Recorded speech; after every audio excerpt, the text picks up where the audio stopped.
Hollywood movie writers are on strike, but there are still thrilling crime plots being written in Los Angeles.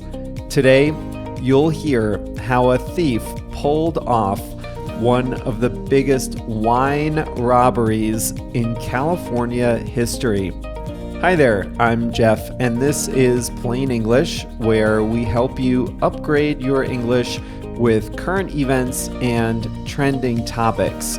You know how this goes. We start with a story, and then we pivot to talking about an English expression. The story today is a jaw dropper. A thief broke into a high-end wine shop in Los Angeles and stole over 600 bottles of wine and liquor valued in total at about $600,000. This sounds like something out of a movie, but it's real. And in the second half of the lesson, I'll show you how to use the English expression make off with. And we have a song of the week selected, I swear, by JR. JR, you know him. He's the producer. He's working hard behind the scenes each week to bring you these lessons. This is our 599th lesson together. So that means JR has posted all the great content to plainenglish.com/599. I think we're ready. Let's get going.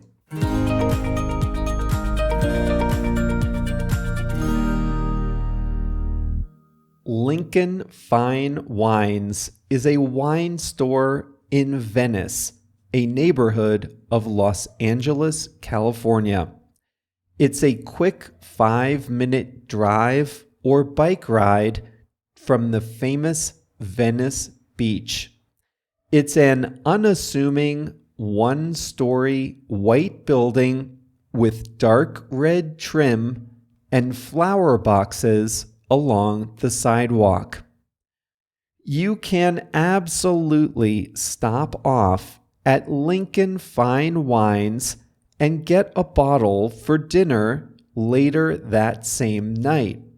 The cheapest bottle on the website is $12.99, but there are a lot in the $20 to $50 range. But that's not all Lincoln Fine Wine carries. You can also find some very high value bottles, with quite a few priced over $1,000 per bottle, and even some as high as $3,000 per bottle or more. The shop's website offers private concierge services for those who are stocking a new wine cellar or those who are looking to add to their collection. Someone in the Los Angeles area was looking to add to his collection in late June, but he skipped the concierge service. Instead, he pulled off one of the biggest wine robberies in California history. Here's how it went down. At about 12:30 a.m. on June 30th, a man wearing a mask, a black hoodie sweatshirt, and a red baseball hat arrived in a white pickup truck without license plates. He climbed up on the roof of the building. He drilled a hole in the roof. The hole measured about 1 meter by 1.5 meters. And then he used a rope to lower himself into the building. Once inside, he spent 4 hours carefully examining the inventory and selecting the bottles to steal. He specifically targeted the highest value bottles of wine and liquor. The store layout showed more accessible bottles on shelves, but in the cellar, in drawers, were the rarest and most valuable bottles. The thief went directly there. In the end, he made off with about 600 bottles. The store's entire collection of Bordeaux and Burgundy wine was stolen. The store had a 1971 bottle of The Last Drop, a rare Scotch whiskey valued at $6,000. Gone. Also gone, a $4,500 bottle of Chateau Petrus from 2016 and a 1975 Glenfiddich Rare Collection single malt whiskey valued at $9,000. The most striking item missing was a 15-liter bottle of champagne. Think about that for a second. A 15-liter bottle is the equivalent of 20 standard bottles. That's a rare format, and the bottle would have sold for thousands of dollars. The owner of the store is devastated. About 60% of his high-end inventory was stolen. It was a lot of money. He probably has insurance, I don't know. But insurance only covers the financial loss. There's an emotional impact as well. The owner, Nazmul Haq, spent 10 or 15 years building up the store's reputation and inventory. It's like building up an art gallery. You can't just replace these bottles overnight. He spent his career selecting, curating, sourcing, finding, and selling these bottles. And now, so much of what was in his store is gone. We put a dollar value on these bottles, but like fine works of art, a lot of the stolen bottles are irreplaceable. Not only that, but the person who did this knew about the store's vulnerabilities, knew where the security cameras were, knew exactly where the most expensive bottles were, knew exactly what bottles were even there and what to take. Who could know that? A customer? I doubt it. Maybe his best customer? A former employee? A contractor? Someone who did construction? We don't know.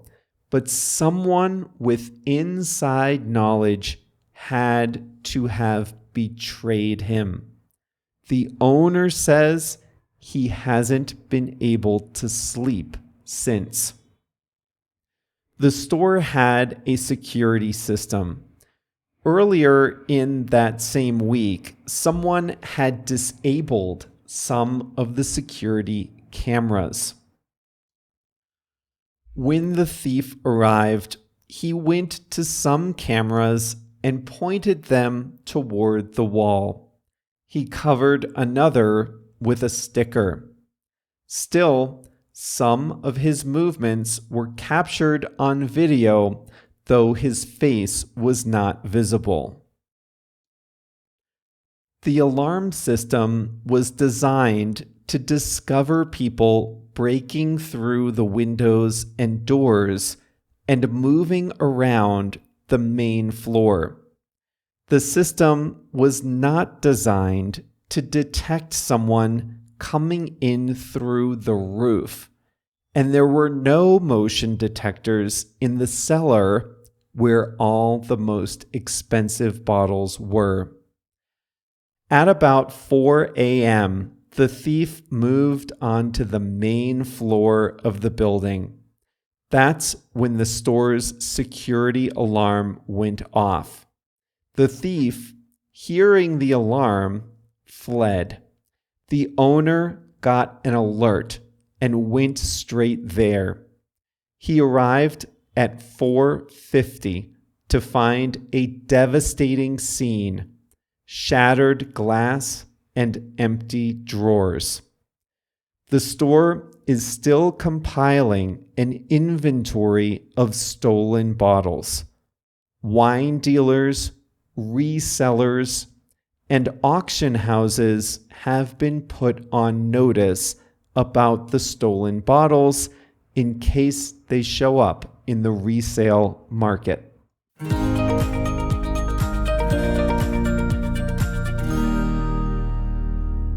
Here's what I couldn't find out. A case of wine is 12 bottles. I could carry maybe 2 cases at a time. Someone better at this than I am could maybe carry 4 cases at a time. I don't know. That's still 12 trips in and out of the store.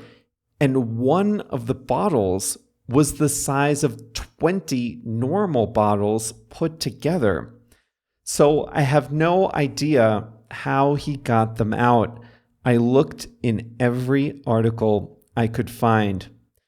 There's no way he lifted them. I don't know, could he have? But I would think he couldn't have lifted them up onto the roof and then down again outside. He must have used a back door or something. There must have been other people involved. Just simply getting this amount of wine out of the store and into a truck. What an effort. Would it even fit in one pickup truck? I guess it did.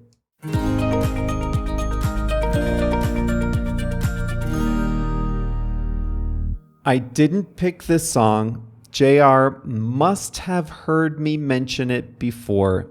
There's no way this is a coincidence. More Than a Feeling by Boston is the song of the week. Now, this was the first song on the first CD I ever bought in my life. How old was I? 12, maybe 13? I got a CD player for Christmas, but I had nothing to play in it. So I went to the store with my parents or grandparents, I forget. And I forget if I used my own money or not, but I got 2 CDs, and one of them was the first album by the band Boston. And this was the CD I first put into the CD player. So the first song I ever heard on my own CD player with my first ever album was this one, More Than a Feeling by Boston. It was a good song then. It is a good song now. Listen to the whole album if you want. It was a self-titled album, so the band and the album are both called Boston. Thank you, JR, for that. So now let's talk about the English expression make off with. There's almost no other day we could talk about it, so we have to do it today. Here we go.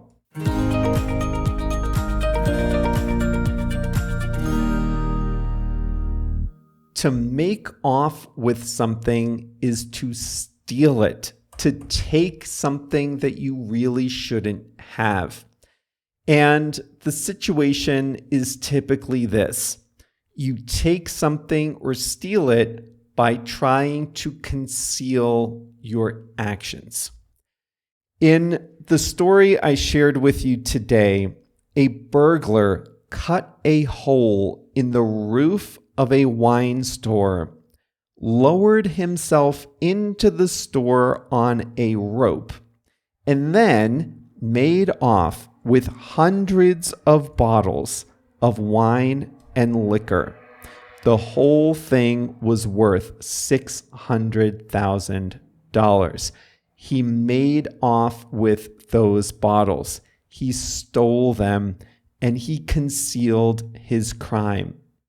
You form it like this: make off with plus the thing that was stolen. He made off with the wine and liquor. Have you ever heard the name Stefan Breitweiser?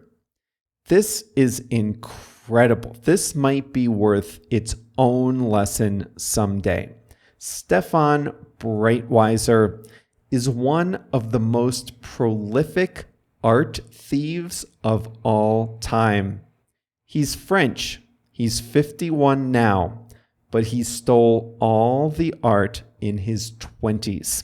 He never broke into a building at 12:30 a.m.